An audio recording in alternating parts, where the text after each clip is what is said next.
Okay, so here we are, we're back around to the other side. That took a minute to get all this lined up. Now when I left you in the last video, I had just decided to try out these gizmos that they sent me. I got around here and I decided I didn't like these gizmos. In usage, I'm working on both sides. Let me see if I can get my hands right here where this camera's pointing. I'm working on both sides of the lathe. So I'm over here on one end. This is my right hand, so it probably doesn't make, I'm reversed right now, so I'm over here on this end, which is over there on the lathe, and I'm adjusting tensions and what have you, and I'm out here on this outboard end, steering this joystick around, which is swiveling over there. Right now I've got it swiveling in such a way that it'll hold, kind of. It's getting loose now because I'm doing stuff with it. But during this, I've developed a system whereby one hand, this hand out here, is adjusting these screws in and out, jacking this barrel up, or down, or over, or whatever. Because I start between centers, and we're going to take a bunch of dimensions and measurements between centers, so I'm going to show you. And this takes us some back and forth and then back and forth, and I've got the OD of the barrel over on that end set to within a thou or two. In my experience, that's close enough. I could have ran, no, let's just not say what I could have, should have, would have. Now I'm going to come out here and I'm going to set the OD of this, and then while I'm here I'm going to find size of pilot. I'm going to put a little thing in there, and I've got this platform that I built. I threw this thing together and knocked the edges off of it as an interim measure a long time ago to try this method out. And I've always said to myself, I said, I need to get rid of these sharp edges. I need to turn this into something that's more useful, or maybe weld ends on and make a box. There's all kinds of things I can do to make it better. But it works. So I haven't ever made it better. So it's an adjustable steel platform here. And I've got wrenching close to hand so that I can tighten it down. This is where I stick my indicators to reach up and play around with the barrel. But for right now, I'll be trading these out for old school. This is a skinny little barrel. I would call that about an 875-ish muzzle. Might be 9. I don't care. In any case, it's small enough that my old school screws will work just fine, thank you very much. And these have a nice meaty adjustment head, and you'll notice that they're all shiny from having been screwed in and out many, many times. They're like the feel. They're like, I can reach around and dial with these bad boys, and I can throw a barrel in seconds. Up here is a whole bunch of wood. I use wood shims like this. I wouldn't on this barrel because this is an old Fireform barrel, but I'm just going to do it this time. It adds another level of idiocy. So in fact, what I would probably do in this case, and here's where I'm going to really cheat, guys. These little L-shaped brackets right here work really well to go in here. And if you look closely, if I can get the light on it, there's ring marks all over this, because I have an interim sized screw over there that I use to bear right on this. But now that I've shown it to you, you know what?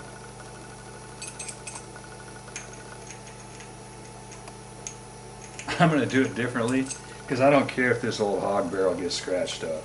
All of this is going away. And I'm going to go to another set of screws, a fourth set. This is what I would actually use. So I might as well show you what I actually do instead of trying to fake you out. I've got a lot of screws in there. These ones have got even more wear on them. These are shorter. And all I've done is cut them off square, got rid of the little cup mess on there, buffed them out, made them smooth. And under normal circumstances, this is a blasted barrel, so it's going to market, but I doubt it'll market enough that anybody will ever know it. Honestly, it doesn't.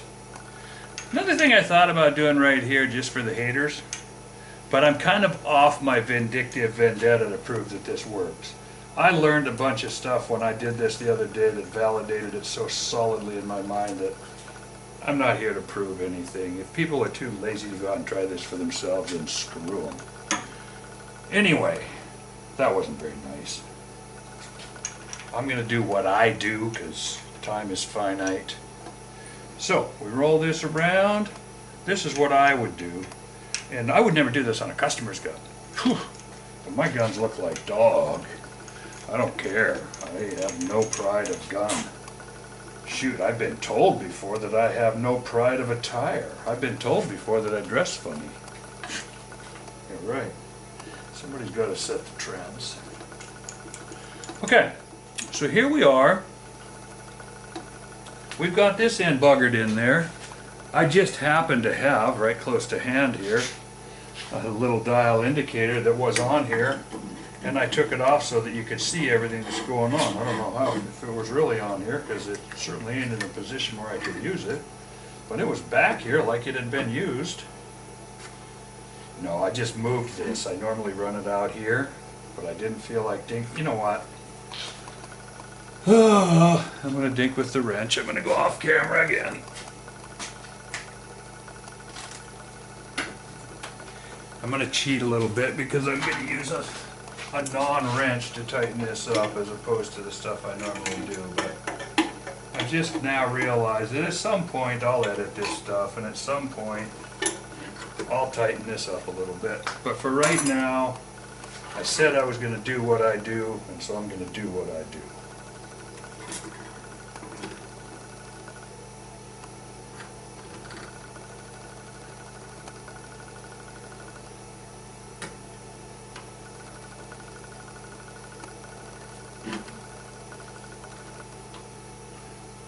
The reason that I do it that way is because I have a different visual. But right now I'm doing a visual for the camera. So, same thing, up, down. So when I'm down, I screw these screws. This is for you, Nez. I screw, or Nez. I'm not sure what your name is. As I said in the other video, I come from the land of the Nay per se, so I don't know if your name is Nay or Nez, but it's N-E-Z. It's a guy that asked this question, bothered by the fact that Gordy says a little bit. Well, I'm telling you, I adjust this, I would use the same terminology, just like a forejaw, a little bit. Split the difference? Does that make more sense? I don't know. Clarity is hard, and the way people remember things is hard. Went on a rant just a minute ago about righty-tighty, lefty-loosey, and it doesn't work for me. I think of the world in terms of a clockwise inclined plane. It's really people, but I also confuse myself a lot by doing that. Somebody says counting hours, and I say, well, anyway. Let's just say that you center this up, and right now it's centered up rationally close. Now we go around to the other side, and I'm not going to bring you over here because I'm not going to move that yet because I'm going to show you the next thing. I'm over here on the other side. You know what? This side is still pretty much where I left it. So I'm not even going to dink with it. Instead,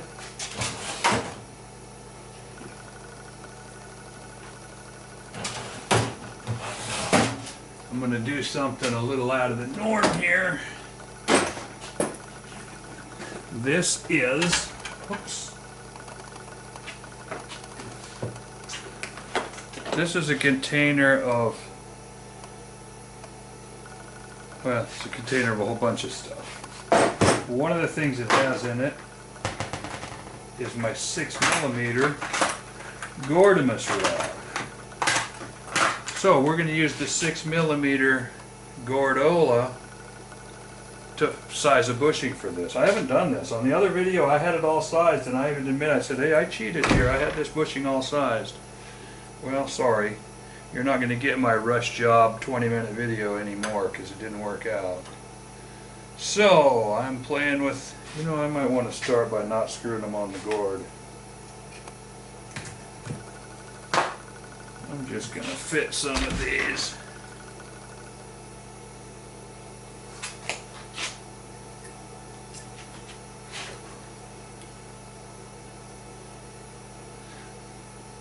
I have to be so inordinately careful with that Gordy rod because it's got so much torque. I'm out here doing all of this, I can do damage so easily. When I come up here like this with a little fraction of a gram, microgram hunk of metal, and I'm just tickle fitting it into the end of the bore, I'm not going to scratch anything up or ooh. Okay, so that is, this might be disconcerting because this rod got bent one time. This is probably the rod I use the most. Somebody asked recently, do they have to be straight? Because these are straight and ground. Well, me, it's got a nick in it, a couple of nicks. I'd be working, man. Basically, I follow my grandpa's lead. If you ain't screwing up, kid, you're not trying hard enough. So, I had this in place, and I just, for whatever reason, decided to move something, run the cross slide or something, and it was binding up. And anyway, I bent it with the cross slide once, and I bent it by throwing it on the floor once. But I'm a little scared of losing this bushing, so I'm still going to use it. Going to have some wabble. But this bushing, I have a little oil over here that got spilled, so that's what I'm using to give a little bit of lubricant to this. But all I'm doing here, now I could go get an indicator,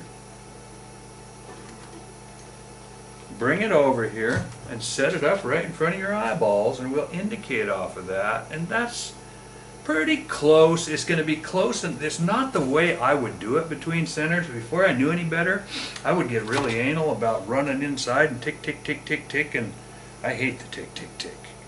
This is just close enough. If this doesn't show me anything, then this barrel is so straight that we're not going to be able to illustrate anything with it anyway. So we're going to say that this is close. If I run a dial on there, because I actually have a dial set up that I bring around, run inside the bore, and I do the ticky, ticky, ticky thing. But it's kind of a little disconcerting for video, and so I'm going to try this right here and see how it, you know what, I could even rough this in right now while I'm talking. I'd be betcha. And it's going to do something. Weird not having any adjustments, doing this by hand. This at least allows you to see that word raw. You know what? I'm going to set it to center line just for fun. Just for those of you who are wondering what's a little bit. Split it out.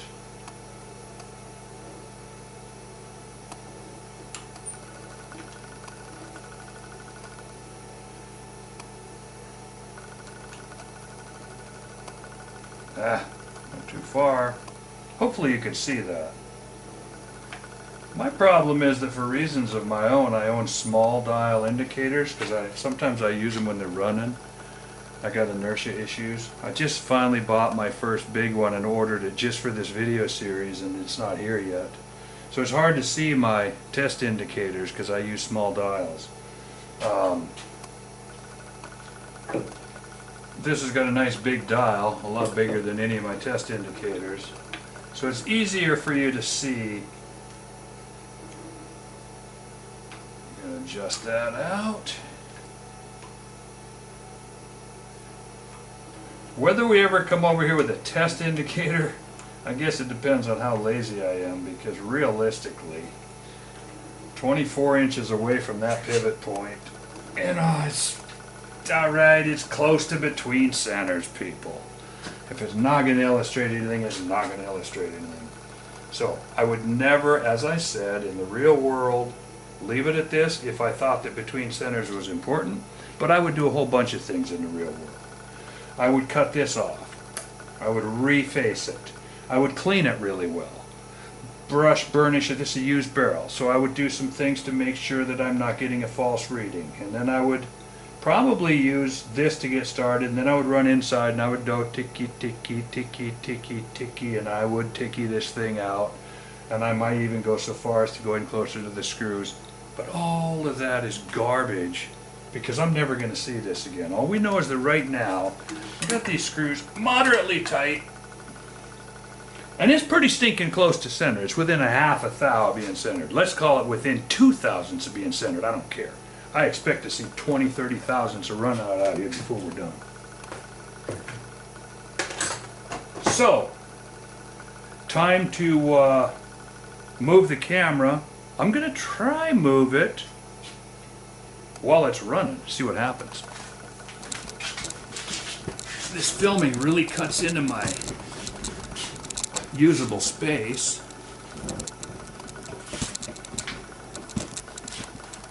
But here's what we have set up on this end.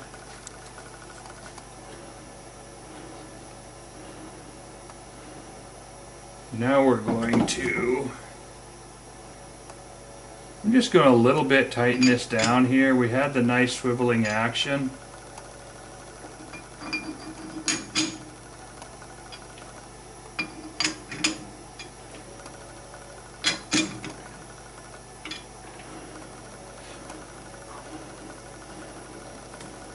Lathe is acting funny. Hasn't been running like it should. Instead, it's just had heat blowing on the corners. Well, and it might not be the lathe. I'm getting some spring back in those brand new brass shimmy thingies. They're not great. They're like new cases. They have memory and they have spring and they follow each other around and they bias at each other, and they're like a bunch of old women sitting around the table.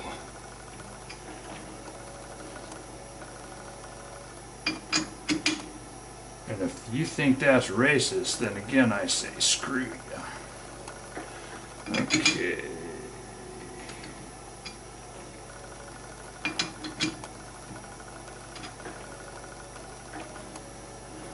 Generalizations of women, old women, ageism.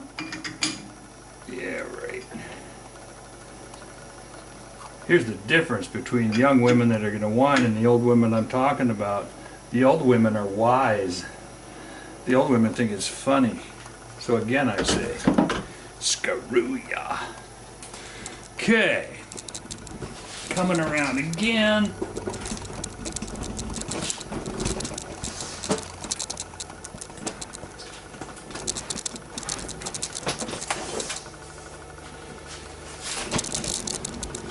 This is why when you see the behind the scenes on the movie set, they got the decks cleared.